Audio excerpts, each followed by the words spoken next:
Bonjour à tous, bienvenue dans Cult & Click pour une nouvelle vidéo. On va vous parler aujourd'hui de Rebel Moon, la partie 2, l'entailleuse qui est sortie le 19 avril 2024, toujours réalisée par Zack Snyder, le réalisateur de Justice League, la Snyder Cut bien sûr, mais aussi de Man of Steel, Watchmen, 300 et d'autres films. C'est Rebel Moon, c'est sa grosse saga sur Netflix. Il a prévu d'en faire un paquet sur la plateforme si Netflix donne son feu vert. On va voir et on va décrypter un petit peu cette deuxième partie avec l'ami Greg. Comment vas-tu mon cher Greg ? Ça va très bien mon cher Kerr, merci à toi d'amener un petit peu le soleil picard dans nos cœurs. Ça me fait plaisir et de tu es revenu chez toi, parce que les dernières vidéos, tu étais à mes côtés en Picardie. Ça va, t'as pas trop le seum d'être retourné tu sais, comme dans on la dit, grande ville ? En Picardie, tu pleures deux fois. La première fois quand tu y vas, et la deuxième fois quand tu te rends compte qu'il reste encore plusieurs heures avant de retourner chez toi. et cette réplique, bien évidemment, est de toi et absolument pas d'un autre film. Non, c'était super sympa, évidemment. On a enregistré, à mon avis, il y a quelques vidéos que vous verrez a posteriori qu'on a enregistrées depuis chez Car. Donc, si vous me voyez encore en otage, c'était de cette période sombre. Et du coup, puisqu'on parle de période sombre, ça nous offre une transition toute trouvée pour le film d'aujourd'hui, qui est Rebel Moon. Rebel Moon, partie 2. Donc, Rebel Moon, partie 1, est un film qui nous avait laissé assez circonspect avec Ker. On n'avait pas compris à quel point on était dans du plagiat des 7 samouraïs de Akira Kurosawa et une espèce de réadaptation. Et pas que. Il y a aussi d'inspiration Star Wars et plein d'autres choses. Et pas que, effectivement, comme le dit Kerr, de plein de trucs. Effectivement, comme à la base, ça devait être un film Star Wars, il y a les épées laser, enfin bref, on avait un gloubi-boulga de plein de trucs.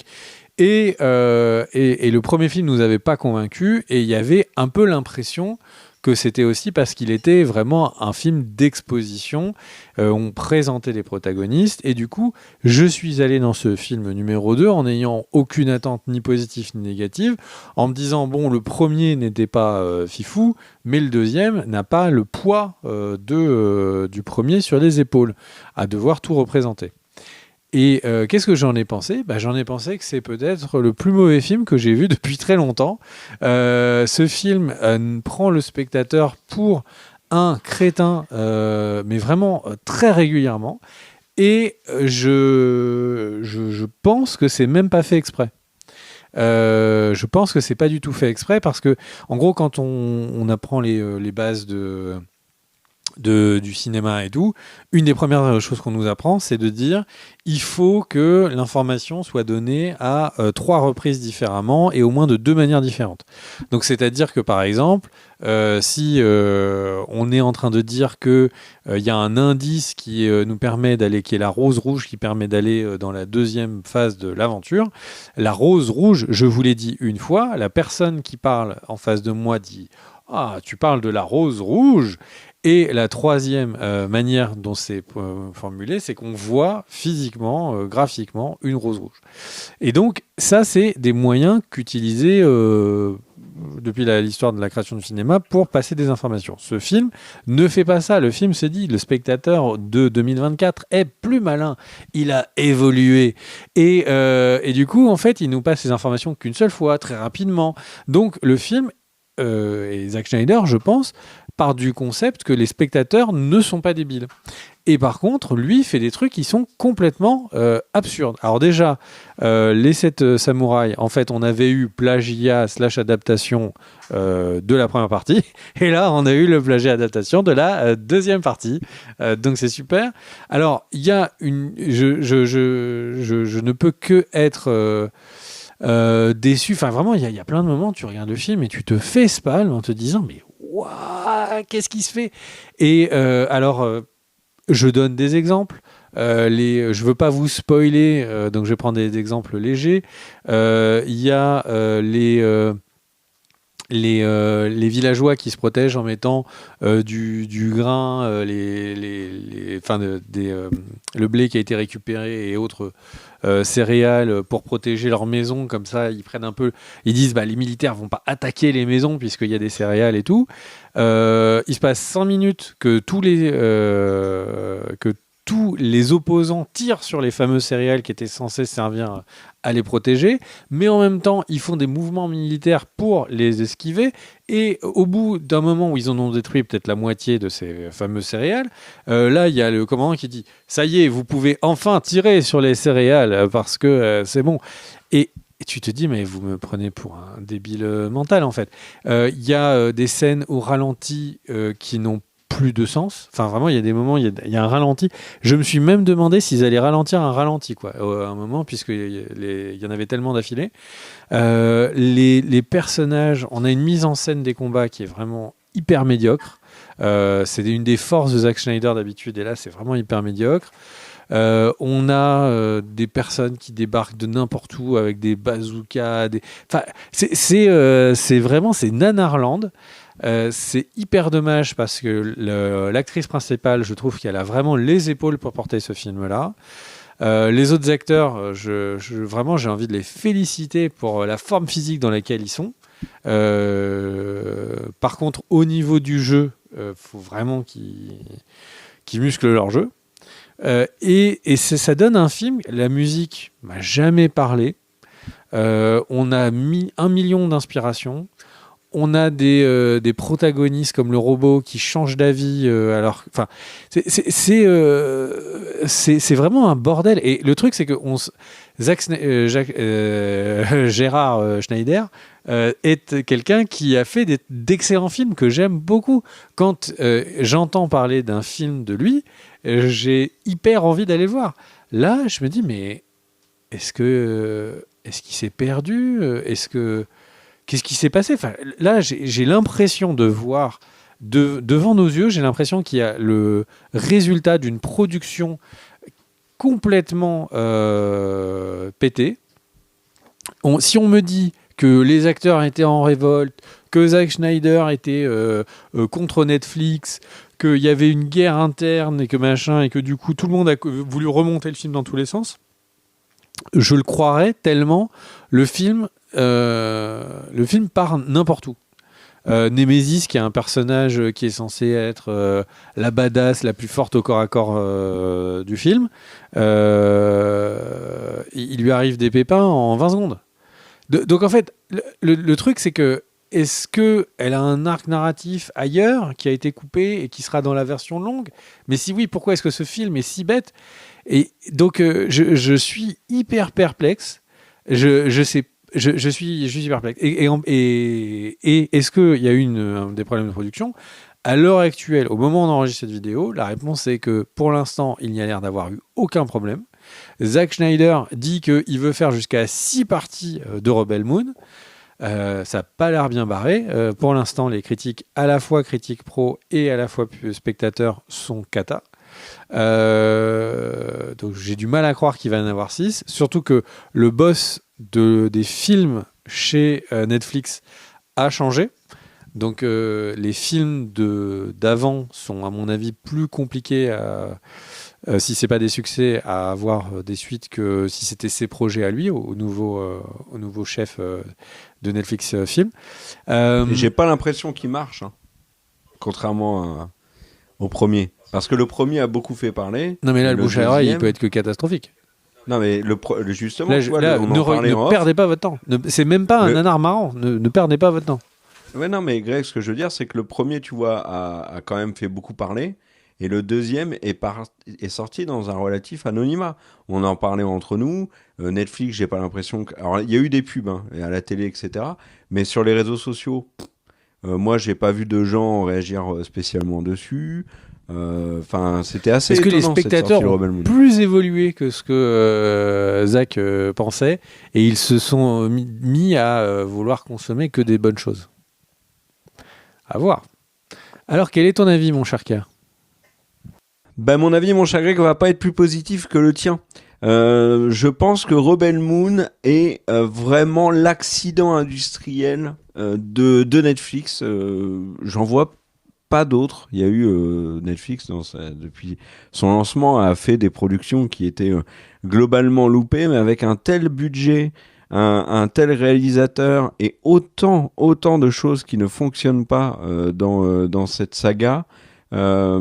Non, pour moi, c'est vraiment catastrophique et j'ai beaucoup, beaucoup de mal à comprendre que Netflix soutienne ce projet de la sorte. J'ai aussi beaucoup, beaucoup de mal à comprendre ce que fait Zack Snyder avec Rebel Moon. Alors, le premier, on a déjà dit, avait ses problèmes, mais il avait aussi dans le lot quelques qualités. Il était parfois sympathique, il mettait en place un univers, on pouvait s'attendre peut-être à quelque chose. Il y avait le plagiat dans tous les sens. Alors l'hommage, hein, comme on dit bien évidemment, mais qui était frappant. Mais là, on est vraiment dans autre chose. C'est-à-dire que le côté plagiat, bon, Greg l'a dit, ça reprend les 7 samouraïs, ok, là-dessus, il y a pas de doute. Mais par contre, c'est beaucoup moins visible que dans la première partie. Là où dans la deuxième partie, tout ce qui ressort énormément, c'est l'absurdité du scénario, le fait de... Moi, à de nombreuses reprises, je me suis dit, ce film me prend pour un idiot. L'incroyable pauvreté du casting. Il y a aussi un problème de mise en scène. Moi, j'ai trouvé que la mise en scène de Snyder était très pauvre et il est vraiment tombé dans une parodie de lui-même. Je ne comprends pas ce que fait Snyder avec Rebel Moon. Je pense qu'il s'est perdu dans cette saga. Il a envie de la faire, il a envie de la pousser, mais il ne... Enfin, je vais redévelopper après, mais il ne raconte rien d'intéressant. Il ne le filme pas de manière qualitative. Il ne nous propose pas une histoire qui va nous plaire. Enfin, vraiment, ce truc-là, c'est de la bouillie. C'est vraiment de la bouillie. Euh, Greg le disait, fuyez. En effet, si vous l'avez pas vu, fuyez. De toute façon, là, moi, j'ai envie un peu de spoil, alors, gentiment, mais y a rien de toute façon enfin, je vous le dirai quand je vais spoiler. Mais y a rien de folichon à en retenir. Là, globalement, tu vois, prenons le casting. Je trouve tous les acteurs du film très mauvais. Alors déjà, c'est un gros problème. Je trouve que le casting est très faible. Il n'y a pas de grands acteurs. Sofia Boutella est pas mal dans son rôle. Hein. Oh, moi je la trouve mais elle est inconsistante. D'une scène à l'autre, elle est bien et elle est nulle la scène d'après. Et elle est très antipathique comme tous les personnages. Mais le casting est pas dingue.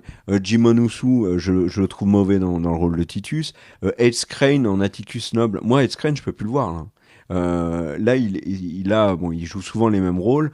Là, en plus, le paradoxe, c'est que c'est pas le plus mauvais, mais il est dans la caricature.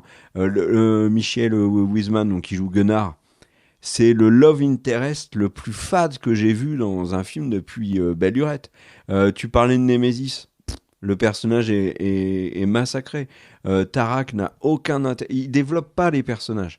Il n'y a pas de lore. En fait, le film se fait en 3 temps. Et je pense qu'il faudrait Tarak, c'est l'origin story la plus débile que j'ai entendue depuis hyper longtemps. Quand même.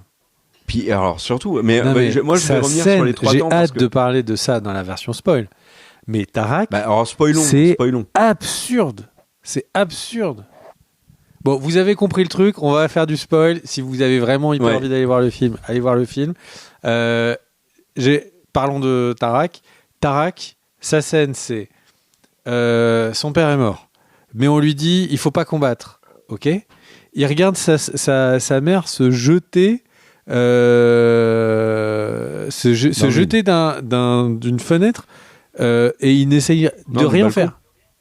Donc Tarak, c'est vraiment l'origin story la plus absurde de la planète. Donc son père a été tué, sa mère se suicide devant lui, le mec il fait rien. Il a le temps de la récupérer et il est là. On entend, c'est tellement débile, ça me fait rire. On l'entend pendant qu'il est en train d'enterrer son père. Jamais plus, je n'ai pleuré depuis. La scène d'après, il y a sa mère qui se suicide, il pleure. Mais du coup, pourquoi dit-il qu'il n'a plus jamais pleuré après la mort de son père? Et du coup, donc, sa mère se suicide devant lui. Visiblement, il est fine by me, hein, et ciao. Et après, il fait quoi? Et il se barre. Pourquoi? Parce que on lui a dit qu'il fallait qu'il garde sa lignée, alors qu'il n'y a plus de monde. Non mais c'est complètement débile. Je crois vraiment que Zack Snyder a entendu parler de personnes qui devaient quitter leur royaume et revenir pour être le vrai roi, et que du coup il a remixé ça en oubliant les concepts importants. Mais vraiment, mais je regardais le mec qui disait je peux plus pleurer. La scène d'après il pleure et tu te dis mais et le film tout est toujours comme ça et tu te dis mais c'est pas possible. Est-ce qu'il écoute là avec ses oreilles? Est-ce qu'il vient de monter? C'est trop, enfin c'est trop débile quoi. Zack Snyder il a fait Watchmen, c'est super intelligent Watchmen. Mais il se basait sur un scénario. Et il se basait sur une œuvre qui était extrêmement qualitative. Là, il se base sur rien. Le scénario est d'une pauvreté absolue. Je pense qu'il y a un vrai problème avec Snyder. Soit je mets les pieds dans les pieds dans le plat, pardon. Il est surcoté. Et notamment, je pense qu'il est, en termes de scénariste, sur Rebel Moon, il est très très mauvais. Là, prenons le film. Non mais ça a déjà arrivé à des grands réalisateurs de faire des très mauvais films. Le truc, c'est que Zack Snyder, il peut mourir demain, on pourra pas lui enlever qu'il a fait Watchmen et qu'il a fait 300. On pourra pas lui enlever que depuis qu'il est sur Netflix, il n'a fait que 3 mauvais films. Non, mais ça très bien. Il y a des personnes, il y a des réalisateurs qui ont des fins de carrière où ils l'ont plus, ils arrivent plus et ils font que des mauvaises choses. Peut-être qu'il rebondira, peut-être pas. C'est pas le souci. Mais la Justice League version Zack Snyder est honnêtement très costaud. 300, c'est un des films les plus marquants de sa décennie. Watchmen est un excellent film, donc on peut pas enlever. C'est pas tout le monde qui fait un film. Je n'enlève rien à Snyder. Mais je n'enlève le réalisateur, rien. Je constate juste. Le réalisateur de Roadhouse, dont j'ai oublié le nom là, Doug Liman, et qui a fait les Born Identity 1, il a changé, peut-être pas pour toujours, mais en tout cas pour les 15 ans d'après, il a changé la manière dont on filmait au cinéma l'action et dont on filme un peu tout après lui. Et Roadhouse, c'est pas un bon film, mais tu peux pas lui enlever que le mec, dans sa carrière, il a fait un truc qui a changé le cinéma. Tu peux pas dire il est sous-coté ou sur-coté. Aujourd'hui, il est pas dedans, ça c'est sûr. Mais on peut pas lui retirer ce qu'il a fait. Je ne retire pas ce qu'il a fait. Entre Roadhouse et Rebel Moon, pour moi, il y a quand même un fossé entre les deux. C'est que Roadhouse, même si c'est un mauvais film, au moins détend et te fait passer un moment agréable devant un truc qui est plutôt moyen, ce qui n'est pas du tout le cas de Rebel Moon. On aura peut-être l'opportunité de faire un débat sur Snyder, et on le fera notamment dans la tier list qui lui concerne ses films. Mais moi, je constate juste que tu mets en avant 300 Watchmen, qui sont des adaptations de comic book qui sont excellents, qui sont des références. Il est ensuite dans les petits chaussons de Superman et ensuite de la Snyder Cut. Pour moi, il y a un vrai problème qui est lié au fait qu'il a été mis sur un piédestal et idolâtré par ses fans avec la Snyder Cut, qui demandait la Snyder Cut. Et je pense que Snyder, ça lui est monté au bourrichon, et que là, depuis qu'il est sur Netflix, il est en roue libre, et sur ce Rebel Moon, ça va pas.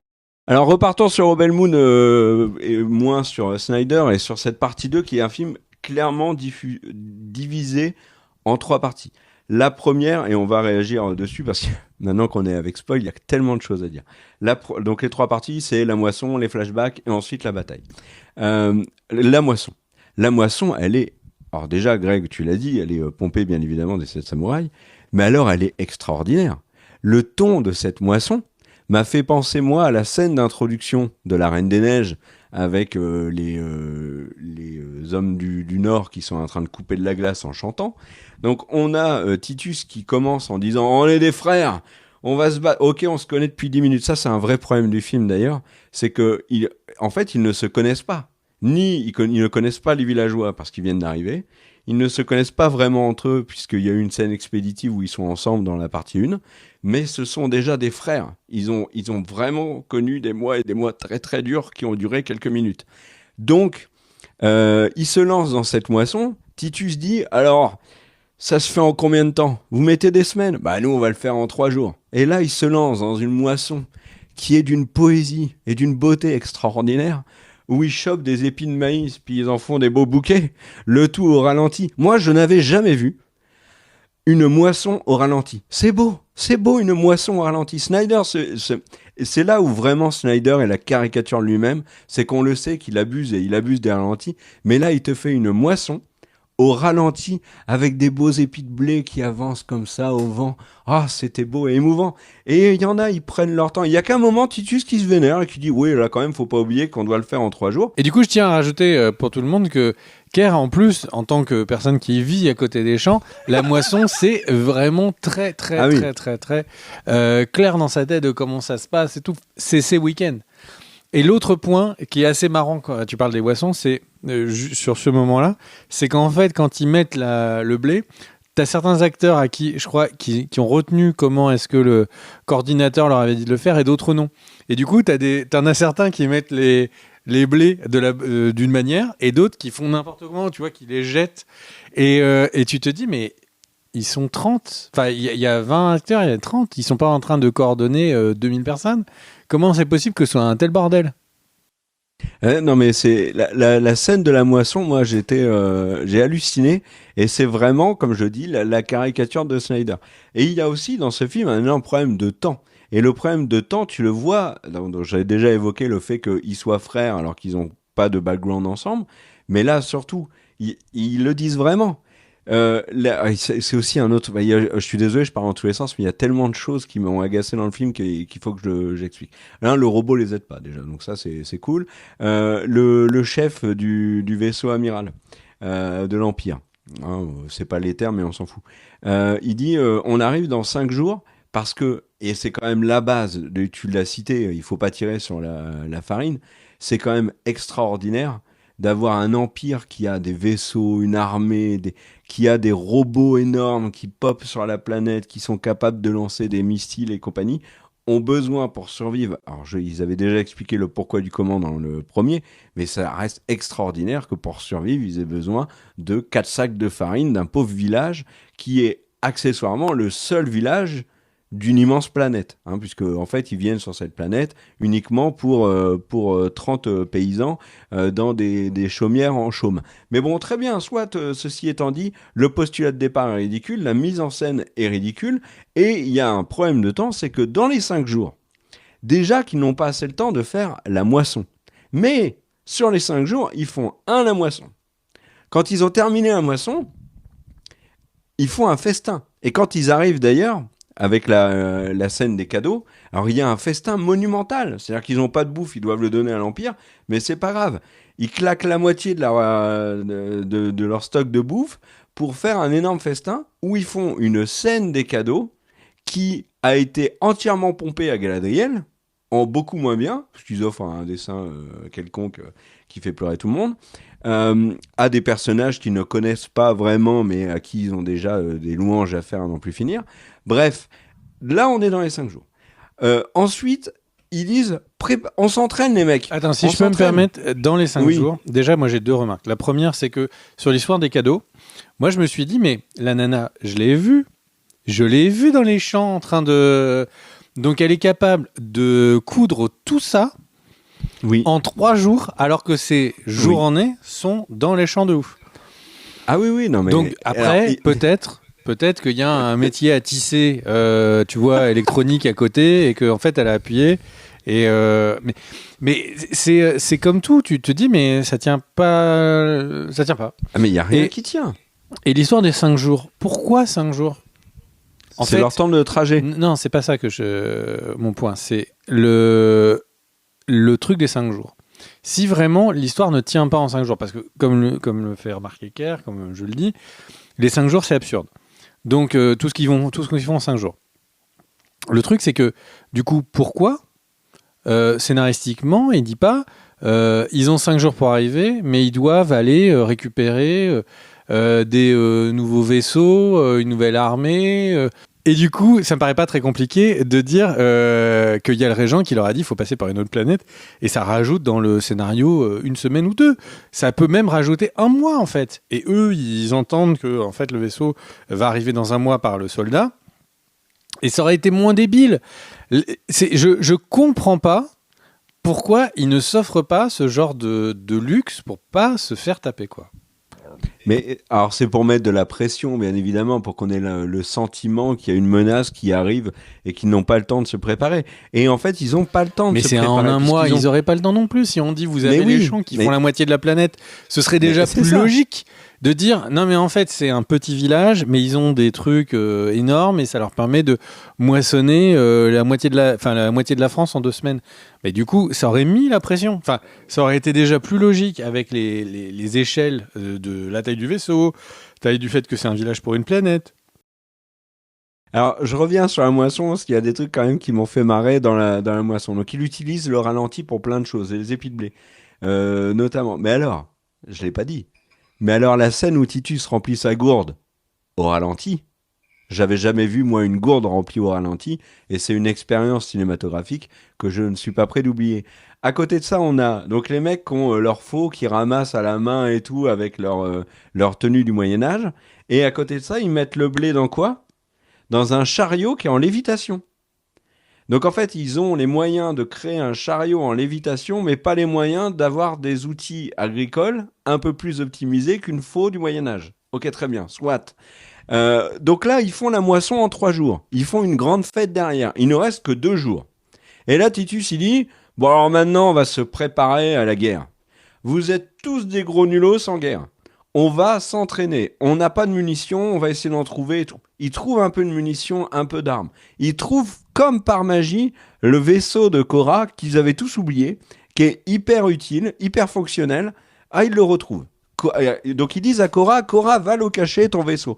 Elle va le cacher dans une grotte qui est hyper inaccessible. Attends, mais pourquoi par ils l'ont contre, pas elle arrive utilisé à y dans le aller. premier film ce vaisseau? Oui, oui, bien sûr. Mais Nous ne savons ils disent pas. bien, enfin, dans le film, ils disaient, ah oui, Et- c'est vrai, on a réussi à retirer ton vaisseau. Et c'est pareil, Zack Snyder a vu qu'il y avait beaucoup... Enfin, derrière toutes les cascades, c'est connu, il y a toujours des grottes secrètes. Ça, c'est dans le monde Voilà. de jeux vidéo, il y a toujours des grottes secrètes. Dans la vraie vie, il y a un rocher, ne sautez pas à travers une cascade, sinon vous allez vraiment vous faire très très mal. Et le truc, c'est que... donc là, tu te dis, mais c'est tous les clichés de la Terre. Il essaye de faire le camoulox ultime de tous les clichés. Ce film aurait alors, dû tu sortir vois, un 1er la avril, il caverne. aurait eu une excuse, en fait. Mais la caverne est extraordinaire. C'est-à-dire, Cora, elle fonce dedans. Déjà, elle sait parfaitement où elle est. Parce qu'elle y va de bon cœur. Hein. Donc, elle trouve tout de suite la caverne. Là, je me dis, la caverne est en hauteur. Comment fait-elle pour en sortir? Le robot est déjà là, donc l'accès est très rapide. Quand dans la bataille, elle doit aller chercher le vaisseau dans la caverne, elle y va en 2-2 avec son Love Interest. Il n'y a aucun problème. Donc on est toujours sur les 5 jours, parce qu'on va y arriver. Ils se préparent, ils s'entraînent, donc il faut aider les villageois à devenir des soldats. Pour ça, ils leur donnent des armes de Maboul, et ils mettent un mannequin en paille, parce qu'ils en ont pas besoin, à 3-4 mètres de distance. Et quand ils shootent à 3-4 mètres de distance avec un énorme fusil à pompe ou un lance-missile et qui touche le mannequin, tout le monde est là en train de dire « Oh mon Dieu, mais tu es le nouveau sniper, tu pourras faire Stalingrad, c'est formidable !» tout ça ne fonctionne pas. En 2 jours, Titus dit « Il faudrait peut-être creuser des tranchées. » Il te creuse des tranchées. Un système de tranchées plus abouti que n'importe quel champ de bataille de la Première Guerre mondiale, le tout en une demi-journée. C'est fou. Il y a des pièges partout. Enfin, c'est vraiment en 2 jours. Et là, on arrive, donc, ils font quand même une petite soirée entre eux, avant la bataille. Accessoirement, attends, avant que tu passes à la suite. Accessoirement, tu l'avais déjà noté en plus quand on avait parlé. Je me suis dit, mais les munitions. Ils sont en munitions illimitées en fait. Ils ont mis le code, ils ont fait haut, bas, haut et tout. Et du coup, ils sont munitions illimitées. Parce qu'il y a une armée qui va arriver. Ils ont juste récupéré quelques caisses. Et là, ils sont en mode genre, allez, alors en fait, quand on fait la mitraillette en l'air, vas-y, chargeur. Mais c'est trop bizarre. Mais en fait, il y a toute logique et toute conséquence à tout a été retirée du film. C'est ça qui rend le film complètement dingue. Les scènes de combat, elles sont encore plus. Vas-y. Bah, on va en parler après de la bataille. Parlons d'abord de la scène où ils se retrouvent tous à table et où ils se disent bon alors on se connaît depuis des minutes, mais on a fait une moisson éclair entre nous, donc ça nous a vachement rapprochés. Surtout que on a quand même moissonné au ralenti, ce qui n'était pas évident. Donc on va tous se dire la vérité, ok? Donc là, ils partent tous sur leur histoire. Inintéressant tous. Toi, tu as parlé de Tarek, qui est, en effet, c'est ridicule. En plus, visuellement, c'est immonde. L'univers, sa planète, enfin, il y a rien qui fonctionne. Titus, pareil. Enfin, en plus, Titus, ça met un énorme problème face à nous. C'est-à-dire que Titus, il a son armée en face de lui et de l'espace, il tire un énorme obus et il massacre absolument tout le monde. Du coup, toi, tu te dis, ça sert à quoi de mettre des grains de farine devant la porte de ta maison et de creuser une tranchée de 1 mètre de profondeur si en fait, depuis l'espace, il suffit juste de te balancer un obus sur la tronche pour liquider le village. Mais bon, voilà. On a tout le background de tout, et c'est là où vraiment je pense que le lore des personnages et le lore de l'univers est complètement loupé. C'est-à-dire que tous nous présentent leur histoire. Accessoirement, Gunnar n'a rien à raconter parce que lui, il est là. Moi, j'ai rien vécu à part être le love interest de Korra. Bref, ça sert à quoi Enfin, ils font ça, mais c'est d'une pauvreté, Et là, on part sur la bataille. Et alors là, la bataille, mon chéri, elle est extraordinaire. Parce qu'en fait, c'est David contre Giga Goliath, là. T'as les mecs qui ont des fourches, qui ont des petits coups. Il en a, accessoirement, ce qui est marrant, c'est qu'ils mettent un gamin au front, donc en première ligne, avec un canif. Et donc, vraiment, et en plus, il va bien s'en servir. Et là, tout le plan est en place. L'ennemi arrive avec des mechas. Enfin, c'est vraiment une armée de maboules contre des gens avec des fourches. Ok. Qu'ils n'envoient que par vague, comme dans les jeux vidéo. C'est-à-dire qu'en fait, j'allais en venir. Le truc, c'est que ils ont le Goliath qui arrive. T'en exploses un, il tombe, et ça déclenche la vague du deuxième Goliath qui arrive. Et à la fin, quand il y a les rebelles qui arrivent, en fait, tu te rends compte que genre il y a il y a 4-5 autres Goliaths qui sont en train d'atteindre. Et c'est juste quoi, je sais pas. Ils ont, t'as qu'une seule clé, en fait, peut-être sur le moteur de chacun. Ouais. Donc en fait, quand il y en a un qui tombe, il y a un mec qui prend la clé. Passe la clé.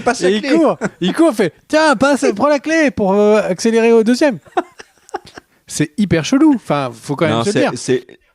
La bataille au sol est ridicule parce que justement elle est par vague. Parce que tu parles de vagues d'ennemis, mais parlons de vagues aussi de héros. C'est-à-dire que, par exemple, Furiosa, je l'appelle Furiosa parce qu'elle est incroyablement pompée sur le personnage de Furiosa, le charisme en moins bien évidemment.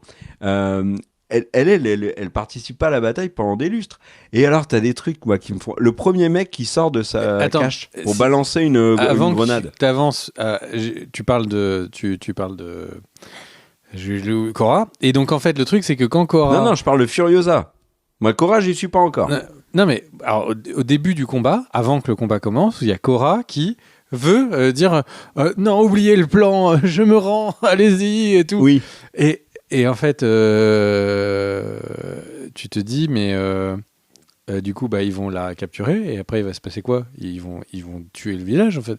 Le move est complètement absurde. Le move est un peu et bête, par quelqu'un qui a vu que l'armée l'avait utilisé, elle, et lui avait fait faire la même chose. C'est complètement débile. Elle est sauvée, vous remarquerez que la scène, du coup, est sauvée par son love interest. Qui tire sur la cloche. Non, c'est lui ou c'est elle ? Quand il tire sur la cloche. Oui, c'est lui. Oui, c'est lui. Et du coup, première fois qu'il la sauve. Oui, mais cette scène n'est pas trop mal, mais alors la suite, mec, c'est là où vraiment je me suis roulé dans mon canapé. Parce que t'as le premier mec qui sort de la cage pour tirer le bazooka donc dans le mecha. Il sort au ralenti avec le bazooka. Là, t'as tous les ennemis qui se tournent vers lui. C'est souvent, ça faisait vachement penser Regardez, il y a quelqu'un qui va nous tirer dessus. Est-ce que ça t'a pas fait beaucoup penser à Dune, part 1, introduction ? Déjà, bien évidemment, mais surtout, et c'est là où tu vois de le shooter bien 200 fait, mal fait. Fois. Ils ont le temps de le shooter tellement de fois, mais non. Il le laisse au ralenti tirer. Il a même le temps de faire coucou. Limite, il va les voir chacun leur tour. Il leur fait un check. Regardez, encouragez-moi les bros. Je vais vous balancer une roquette dans la machine. Enfin bref, c'est complètement ridicule. Et tout le plan est incohérent. Titus, tu vois, par exemple, le nombre de fois où il charge avec des armes blanches contre une armée de personnes qui ont des armes à feu, qui arrivent et ils y vont et puis ça passe en plus. Le Tarek qui se bat avec Le des Tarek hachettes avec face les à haches, c'est des énorme. Et il mitrailleurs. y a même un moment, si vous regardez bien, il tue quelqu'un, donc il lui met un coup de hache comme ça, et il fait comme ça, et le mec tombe mort. Sauf que la hache est du mauvais côté. Elle est du côté du bois, du rond bois. Et, Mais attends, il l'a peut-être tué avec une écharde. et en fait, tu te dis peut-être que de l'autre côté, il a caché une petite lame de rasoir ou un clou pourri, tu vois, pour lui donner le Un clou tétanos. rouillé, ouais. Mais comment ils peuvent laisser passer ça au montage? Parce que nous, on est spectateurs, on le voit en temps réel. Comment, quand on le voit au premier plan en train de tuer quelqu'un avec le côté rond de sa hache, comment ça passe? Le point d'interrogation est total.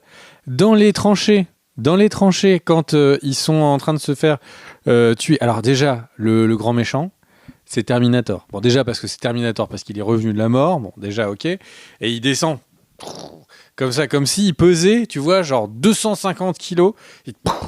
Il tombe. Le sol. Mais il a des tremble. grosses semelles. Il est fait en métal. C'est juste qu'on a oublié de nous le préciser, quoi.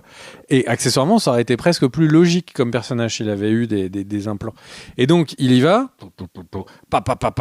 Et là, t'as les paysans qui sont guerriers depuis 2 jours, qui qui meurent contre les soldats. Ok. Et le moment où il se fait péter, mais il se prend une bastos et après, il a 45 secondes dans lesquelles il rampe comme ça, et il arrive à la bombe qui fait péter et les autres ils font ah non, on aurait vraiment pas dû le laisser tout seul pendant autant de temps. C'est encore une fois temporalité absurde. Ouais. Oui, non, mais je suis d'accord avec toi. Et un dernier point sur la bataille au sol avant de partir sur le vaisseau. Est-ce que ça t'a pas fait penser, la bataille au sol, ça t'a pas fait penser au fait que les soldats de l'Empire, là, c'est des troopers. Ils ont le casque qui fait qu'ils visent mal. Parce qu'ils visent tous Ah, mais ça, T'as Titus et Tarak qui sont au milieu du champ de bataille, qui sont vous ne nous aurez pas. Et regardez, on est devant vous. Et les mecs, ils font et tu vois vraiment des lasers qui passent de tous les côtés, mais jamais sur eux. C'est. Ouais. Mais justement, mon dernier point sur la bataille, et il y c'est a Titus. tellement plus de paysans qui meurent que de paysans qu'on voit dans le village. Ça, c'est quand même. Ça, c'est vrai aussi. Parce que des soldats, on voit le grand cuirassier, on sait pas combien ils sont là-dedans. Ils sont peut-être 10 000, et puis en plus, ils y vont par vague de 10 par 10. Mais le truc, c'est que les villageois, en fait, il y avait des villageois qui étaient sous le plancher, en fait. Ouais. Alors, le dernier point que je voulais dire, c'est Titus. Observez Titus pendant la bataille. Donc, quand il arrive sur le pont, il dit moi, je m'arrête là. Moi, vous êtes bien gentil, mais je n'avancerai pas. Ce pont m'a l'air fort sympathique. Je suis une cible parfaite pour tous les soldats du village. Donc je reste ici parce que, comme tu l'as dit, ils vont jamais réussir à me toucher. Et en fait, il passe un temps fou à gueuler sur le pont, mais il n'avance plus. Il ne fait plus rien d'autre que d'être sur le pont. Et alors, quand on part dans le vaisseau... Au même moment... Là, non, mon cher attends, Greg, avant le vaisseau, il y a Némésis, qui, du coup, est seul contre 5 épéistes. Parce que les mecs, ils savaient... Les mecs savaient, ils avaient le nez que dans cette grange-là, il y avait, c'était pas du pistolet qu'il fallait ramener, mais c'était de l'épée. Donc, est-ce que tu as remarqué un truc avant, quand il rentre dans la grange, et, le premier plan, et en fait, il tire une salve sur des civils qui sont derrière une table. Et je me dis, mais c'est complètement débile en fait. Ils arrivent, ils sacrifient une partie des villageois, et ensuite Némésis entre en scène. C'est pas faux. Donc en fait, ils rentrent. Accessoirement, eux, ils sont à l'intérieur du truc. Donc pourquoi est-ce que les villageois ne tirent pas sur les gens qui tirent sur les portes à ce moment-là? On ne sait pas. Donc là, Némésis se retrouve face à 5 personnes. On peut imaginer, c'est une des plus grandes guerrières épéistes de toute la galaxie. Que 5 troufions, elle se les fait. Les 5 troufions la battent. C'est-à-dire qu'elle a pas genre 10 combats et elle est épuisée, et puis après elle revient, et puis après elle repart, et enfin elle est abattue. Là, elle meurt toute seule dans cette grange. On lui dit protège cette grange. Il y a 5 soldats qui apparaissent, Les 5 soldats l'ont buté. Fin de l'histoire. Donc en fait, le personnage de Némésis, en fait, c'était l'histoire d'une paysanne qui croyait qu'elle savait faire des sabres et qui en fait ne savait pas. Voilà, fin du film. Alors passons à la bataille maintenant. Alors, dans le vaisseau, il y a plusieurs trucs. C'est un peu plus réussi, mais il y a quand même plusieurs trucs qui m'ont énormément fait rire. Le premier, c'est quand même le garde. Alors ça, Greg, moi, j'ai bugué. En fait, le garde ramasse le sac où il y avait les mines. Tu sais qu'il va faire exploser le vaisseau. Et il dit, regardez, j'ai trouvé un sac vide. À mon avis, il y avait des bombes à l'intérieur. Mais le truc, c'est que à sa hauteur, mais vraiment au niveau de son regard, il y a la dizaine de mines qui est en train de clignoter. Il y en a même qui font du bruit. Et lui, il grille qu'il y a des mines uniquement parce que par terre, il trouve un sac plastique Lidl.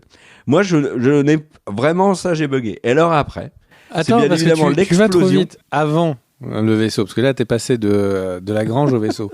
Il y a le plan de Cora et de Titus, de dire on va prendre le vaisseau de Cora, qui donc a À deux. plusieurs années. On va supposer que c'est le même vaisseau qui est utilisé encore en service par les personnes qui vont se poser pour l'attaque. Donc je ne sais pas combien de vaisseaux il y a dans cette galaxie, mais visiblement c'est très peu, puisque la solution c'est il ne peut y en avoir qu'un seul modèle qui va arriver.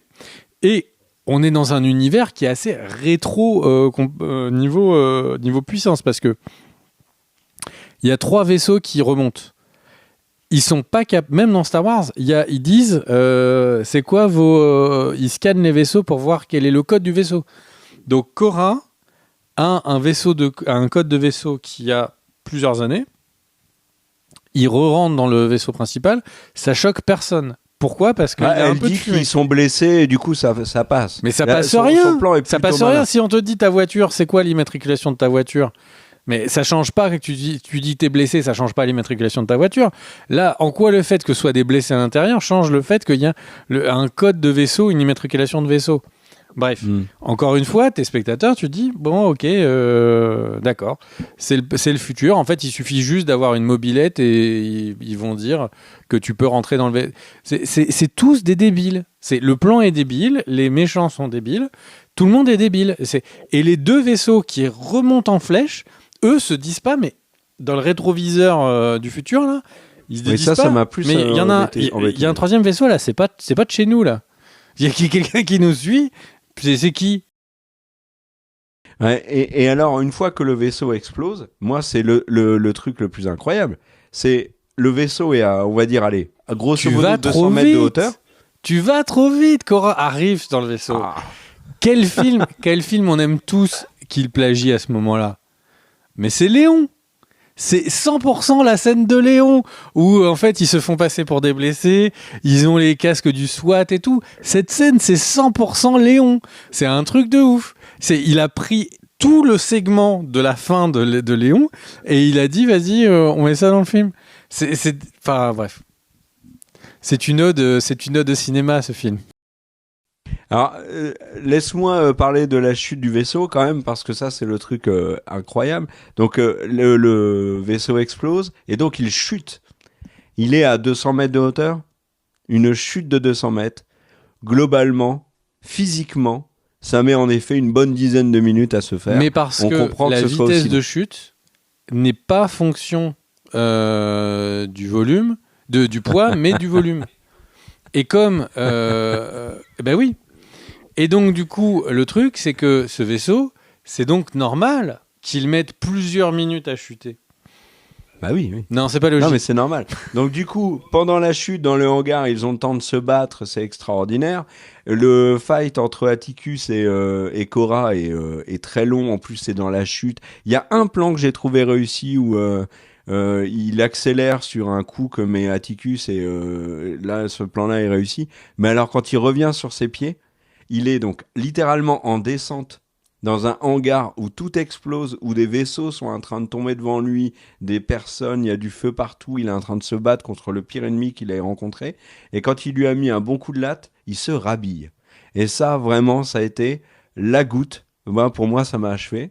On a la mort ensuite de Gunnar, qui est vraiment à ce moment-là, on s'est dit, mais en fait, on s'en fout complètement de ce personnage. Il vient de mourir, c'est le love interest de l'héroïne, on s'en fout complètement. Preuve qu'il n'a réussi à développer aucun des personnages des 7 mercenaires et même l'héroïne. Donc je vais pas démonter un peu plus le film parce que je pense qu'on l'a déjà plutôt bien fait. Moi j'ai quand même un truc moi, que je veux dire en juste- plus sur le film qui m'a un peu gonflé. C'est la masse grasse des acteurs. Particulièrement celle de Ed Skrein qui joue Actus Noble là. En fait, je trouve ça je trouve ça vraiment dommage d'avoir alors on est dans des films où tout le monde doit être plus beau que dans la vraie vie, etc. Et du coup, on a des personnes qui ont des corps extrêmement musclés, des femmes qui sont extrêmement fines et tout. Mais Cora, est-ce que on n'est pas à la limite de quelqu'un qui a un problème d'anorexie? Ed Skrein dans le film, il est tellement cadavérique. Il est clairement à 7-8% de masse grasse. C'est des états proches d'états de gens qui sont vraiment malades. C'est des états où il y a de la documentation sur le fait que ça donne les gens ont des changements d'humeur importants, dépression. Et en fait, le truc, c'est que j'aurais pensé que Zack Snyder, qui fait 300, donc il est dans le culte du corps. C'est quelqu'un qui aime magnifier le corps et tout. Mais le truc, c'est que là, il va sur des trucs où le corps qu'il présente comme étant le corps idéal est concrètement le corps de personnes qui sont malades, en fait, qui sont des personnes qui devraient se faire soigner par des psychologues pour les aider à retrouver, en fait...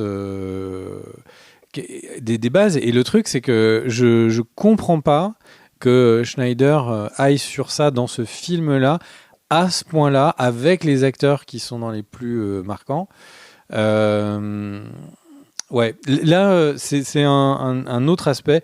Alors, il y avait tellement d'autres choses désolantes dans le film que je vais pas faire long, mais c'est... et là, vraiment, les personnages qu'on voit, que Cora et de Actus Noble, qui sont donc les deux personnes qui sont sans doute ceux qu'on voit le plus à l'image, les deux, il met des gens qui sont à la limite de l'anorexie, voire anorexiques en termes de look. Je trouve ça en choix vraiment très dommageable pour tout le monde, vraiment pour tout le monde. Surtout que voilà, ça a créé, surtout sur le public plus jeune, des troubles, quoi. Donc ce ne sont pas des corps normaux, ce ne sont même pas les corps les plus beaux. Donc voilà. Kerr, tu voulais dire? Oui, je suis d'accord avec toi, mon cher Alex, sur ce point. Tu as raison de le souligner. Moi, je veux conclure sur Rebel Moon. Donc, juste pour dire, partie 1, partie 2, complètement loupé. L'hypothèse de Snyder qui développe 6 films sur cet univers, moi, je n'adhère pas du tout parce que l'univers est extrêmement pauvre. Il n'a rien développé en 2 films. Il n'arrivera pas à nous faire oublier les 2 premiers films. Mais surtout, moi, je me pose la question de cette version longue qu'il évoque tout le temps. Tout le temps. À la sortie de la première partie, il en parlait. À la sortie de la deuxième partie, il en parle. C'est devenu un espèce de gimmick de Snyder de dire vous fiez pas à la première version que je vous propose, fiez-vous plutôt à la deuxième version, la version longue. Ok. Sur certains films, il a eu des excuses. Le premier, c'était BVS. Sur BVS, on savait que la Warner avait cuté comme des gros cochons et que du coup, Snyder avait pas eu vraiment le final cut. Sur la Justice League, c'est complètement différent et là, il avait une bonne excuse. Sur Rebel Moon, Netflix a demandé à avoir 2 parties, des films plutôt courts, très bien, mais c'est Snyder qui est au montage. C'est sa version du film. Il ne faudra pas l'oublier quand il nous sortira une version longue qui sera peut-être meilleure. Et encore, et là, j'en viens à douter. Mais concrètement, il ne faudra pas oublier que c'est Snyder sur son montage. Mais concrètement, est-ce que tu vas la regarder, la version longue? Je suis très inquiet. Hein. Est-ce que tu vas la regarder, la version longue? Ben, justement, moi, j'ai pas envie de la voir, cette version. Je pense que je vais la regarder parce que je pense qu'on va la faire en vidéo. Mais, et parce que la Snyder Cut était vraiment réussie. Mais la Snyder Cut, c'est sa vision de Justice League. Ah non, mais Il moi, l'avait pas montré Claire, puisque que ce soit clair, hein. Moi je passe 30 minutes dessus et puis c'est tout. Hein. Attends, c'est 2 films nuls. On va Ça pas va se durer faire 4 une heures. version longue x2 de 2 films nuls. On a mieux autre chose à foutre dans notre vie. Hein. bah, je sais pas, Greg. Moi, là, objectivement, là, comme ça, en simple téléspectateur, j'ai pas du tout Moi je vais rester envie de poli voir la avec toi. version longue et envie de voir la suite. Mais si tu as envie de te voir les versions longues, tu vas dans le champ à côté de chez toi, puis tu vas aller cueillir du céréal en ralenti. Hein. Ah, mais... Mais tu m'enverras une vidéo, hein, ça me fera plus plaisir. Mais tu sais que j'ai essayé de remplir une gourde au ralenti, c'est très chiant. N'hésite pas à le faire torse nu. Hein. Ouais. Enfin voilà, bon bref, c'était notre vidéo sur Rebel Moon partie 2, un film qu'on a donc particulièrement apprécié. Dites-nous dans les commentaires ce que vous en avez pensé, si vous êtes d'accord avec notre avis sur le film, si vous nous trouvez trop dur, si vous avez vu d'autres énormités qu'il est bon de souligner. Est-ce que vous comprenez ce que fait Snyder avec Rebel Moon? On le redit, hein, ça n'enlève pas ce qu'il a fait avant, mais moi vraiment je ne comprends pas ce qu'il fait avec cette saga. Pourquoi il perd son temps dans ces productions-là? Pourquoi est-ce que, aussi, autre mystère, pourquoi est-ce qu'il essaye de relier ces 2 films Rebel Moon au précédent film de zombies qu'il a fait sur Netflix?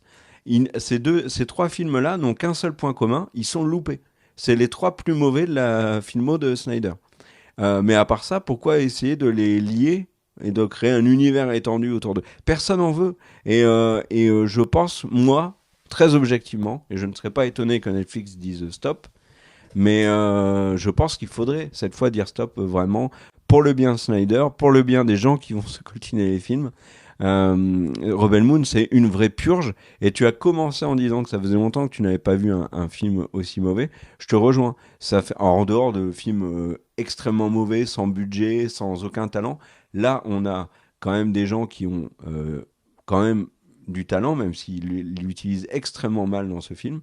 Il y a surtout beaucoup de thunes, une grosse promo, et on arrive à un blockbuster qui est d'une piètre, mais vraiment piètre qualité. Donc c'est terrible. Voilà mon cher Greg, allez je te laisse le mot de la fin.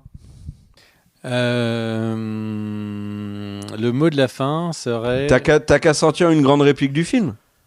Oui, c'est que le mot de la fin va être que au final, Cora se sera fait sauver par son love interest, puisque c'est lui qui tue Actus Noble. Hein. Et donc, Zack Snyder a réussi à faire une bilogie, je sais pas comment on dit, 2 films qui sont sur une héroïne féminine hyper badass, mais à la fin, elle se fait sauver par un homme. Si tu fais une héroïne féminine, va jusqu'au bout. Si en plus, franchement, encore une fois, mon cœur elle trouve moins bien que moi, mais je la trouve plutôt pas mal en personnage badass, qu'elle soit pas sauvée à la fin, c'est un petit peu dommage. Des bisous à tous, on se retrouve très vite, ciao ciao, et n'hésitez pas à nous suivre pour la version ralentie de Kerr qui moissonne les gens. Des bisous, ciao ciao.